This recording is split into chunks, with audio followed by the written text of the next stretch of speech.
Hey, ¿qué tal? Y bienvenidos de nuevo a Domina tu Mente. El día de hoy les tengo algo de la señora Helene Hadsell, o mejor conocida como la mujer que ganaba todos los concursos. Y lo que nos cuenta el día de hoy me gustó bastante porque nos habla de su experiencia al conocer personalmente al Dr. Joseph Murphy.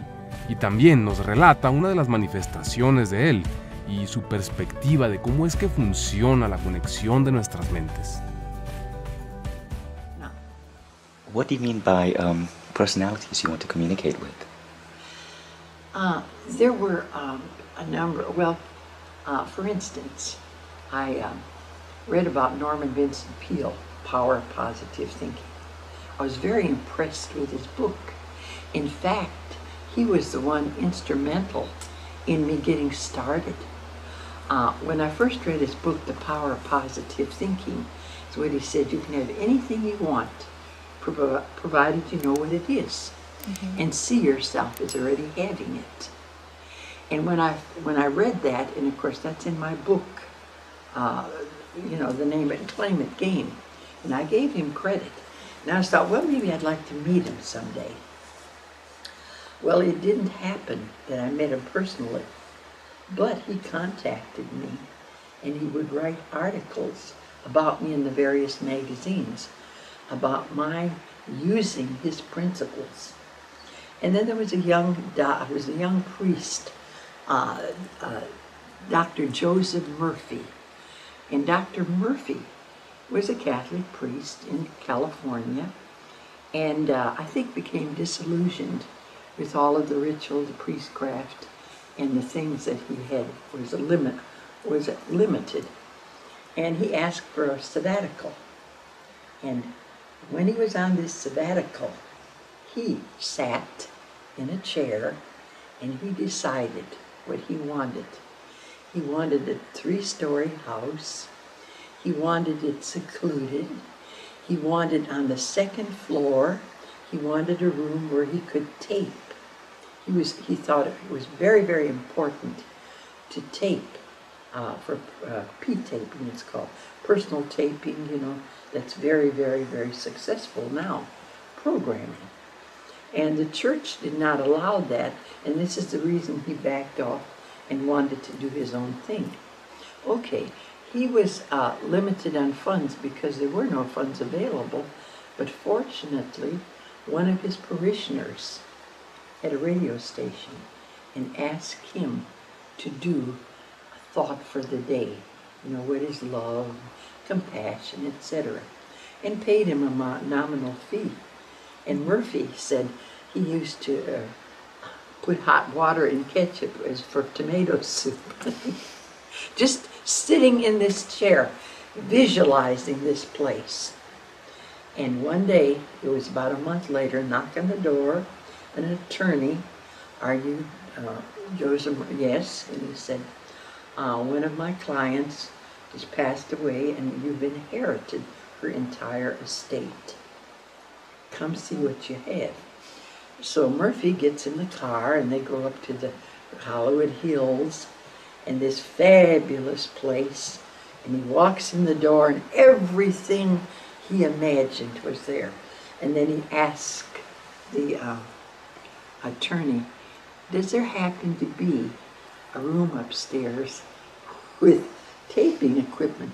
And then the attorney said, "You were here, you know this?" And Murphy said, "No." He said, this is something I've always wanted." So he had his dream fulfilled. When I'd never met Murphy, but he was doing a lecture in Dallas at one of the churches, and he called me, and he said, "Peale said I had to come and meet you." So I'm coming out the house. He was about this tall and very dictatorial. And I said, "Well, okay." I didn't know him. I hadn't read anything of his at that time. And I said, "Well, why don't you come to dinner?" "Okay," he said, "I want ground beef steak and mashed potatoes." And he says, I'll bring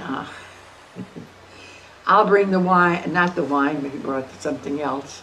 And we'll see you. My driver will be there." And he says, "I don't want to small talk, nobody there. I want to talk to you, and your husband can talk to my driver. And he's just like, you know, he's just this way. So when he came in, and he was a delightful, absolutely delightful. We had dinner. He said, now we talk. So I went into the living room, my husband entertaining in the den, and he says, I want to ask you something. How do you think this came about? What is your perception on why I was able to accomplish all this? And I said, well, that's easy. I said, you sat there and you wanted this. And see how minds work. I said, this woman, you don't know her. She was listening to you on the radio. Here she had all of this stuff, and she had no one to give it to, probably to charity. And she thought, gosh, here he sounds sincere, and I have this place up here. I think I'll give it to him. Okay, he picks up this thought. She's in her room, and she looks at all her appointments, I mean, her china cabinet with sterling and her paintings, and projects. I mean, he's looking. He picks up her thoughts, and he thinks they're his. You see? And all of a sudden, they communicate. They're just like one.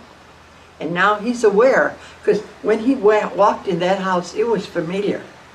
It was exactly what he projected. He did not project it. She projected it to him, and he thought it was his idea.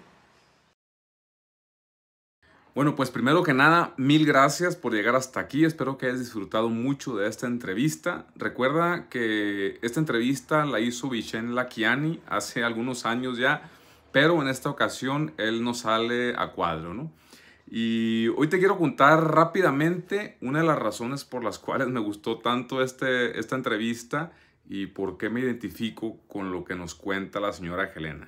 De entrada, pues ha de haber sido genial haber conocido al Dr. Murphy, y también para el Dr. Murphy de haber estado súper haber conocido a la señora Helene, ¿no? Porque ambas son personalidades súper magnéticas, entonces de entrada eso está perfecto.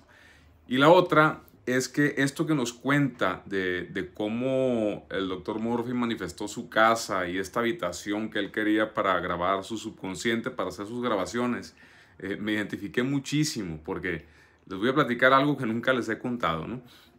Resulta ser que cuando yo comencé este canal allá por 2019, yo no tenía dónde trabajar, no tenía dónde hacer mis grabaciones ni nada, ¿no? Para empezar, yo ni siquiera le había platicado a nadie de este proyecto que tenía en mente, ni a mi familia, ni a mis amigos, hermanos, ni a mi esposa, a nadie, nadie sabía. Entonces, lo que yo hacía era que yo me iba al gimnasio a hacer ejercicio, y en el gimnasio, en el edificio del gimnasio, hay un estacionamiento subterráneo. Entonces yo me llevaba mi computadora y mi celular y me estacionaba hasta el fondo, y ahí era donde hacía las grabaciones. Era bien incómodo, la verdad, pero no me molestaba porque me encantaba hacerlo. Y haz de cuenta que cuando yo trabajaba y estaba ahí encerrado en el carro, yo me imaginaba y pensaba, ¿cómo me gustaría tener un espacio donde yo pueda hacer esto que me encanta hacer? Mi propia oficina, mi propio estudio. Porque en la casa donde vivía antes, yo no tenía, era una casa rentada y no tenía otra habitación donde yo pudiera hacerlo. Además que nadie sabía. Y lo que pasó fue que un año después de todo esto, empecé a construir mi casa, y ya fue cuando en el tercer piso diseñé este estudio. Entonces, esto que les cuento no es como para presumirles ni nada por el estilo, ¿no? Ya saben que no es por ahí. Es nada más para compartirles por experiencia personal que todas estas herramientas que venimos trabajando y aprendiendo de los diferentes maestros metafísicos y toda esta información que les comparto funciona si se practica. De verdad que funciona, solamente es cuestión de que lo practiquen. Y pues nada, ¿no? Esa fue una pequeña historia de cómo fue que comencé con este canal y cómo con el uso de estas herramientas uno puede impregnar el subconsciente, ¿no? Y cómo a través de un puente de incidentes y diferentes escenarios y personas se acomodan para que logren sus objetivos. Y estoy seguro que muchos de ustedes lo saben por experiencia personal también. Entonces, de nuevo, muchísimas gracias por quedarse hasta aquí y por escucharme. Y sin más, desde Domina tu Mente, nos vemos en el próximo videoprograma. Hasta pronto.